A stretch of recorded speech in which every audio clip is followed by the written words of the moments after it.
Now, an Emeritus News Brief, I'm Lynn Houston. Yet another delay in the U.S. Senate concerning the Unemployment Extended Benefits Bill. Attempts to pass the extended benefits on Wednesday and Thursday were dashed as Republicans have demanded a chance to amend the bill to prevent the employer's unemployment surtax from being extended to June 30th, 2011. That's what the Democrats had proposed to pay for it all. Republicans want to use the stimulus money. The Democrats have refused. Senate Majority Leader Harry Reid said the measure would be taken up again Monday afternoon, November 2nd, to consider amendments from Republican Senators Isaacson and Bunning. We will have updates on the Emeritus News employment page. House Speaker Nancy Pelosi gathering supporters to announce the House version of the health insurance reform package. The proposal combines 3 different versions in the House. When he came before the Congress, the President quoted a letter from Senator Kennedy, who said, "This is about the character of our country."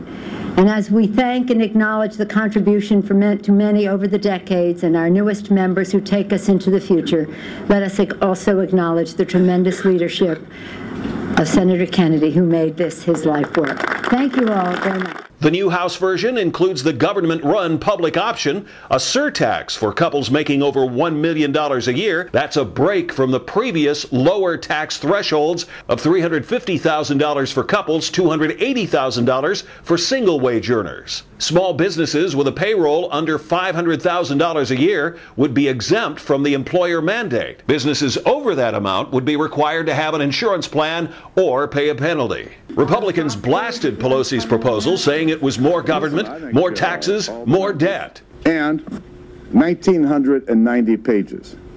Now tell me how we're going to fix our healthcare system with 1,990 pages of bureaucracy. This is what the American people have been saying over the last few months. Enough is enough. Republicans continue to have better solutions.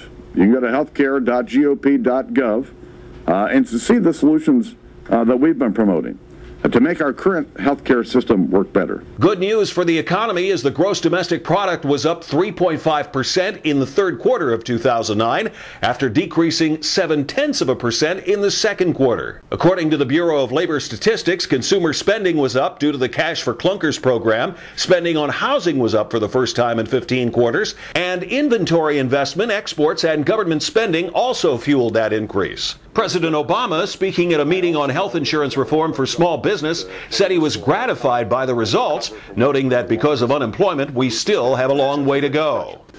And while this report today represents real progress, the benchmark I use to measure the strength of our economy is not just whether our GDP is growing, but whether we're creating jobs, whether families are having an easier time paying their bills, whether our businesses are hiring and doing well. Head of the FDIC, Sheila Bair, says the Obama administration's plan to reform oversight of Wall Street needs to give more power to an independent panel. I believe a strong oversight council should closely monitor the entire system for such problems as excessive leverage, inadequate capital, and over-reliance on short-term funding.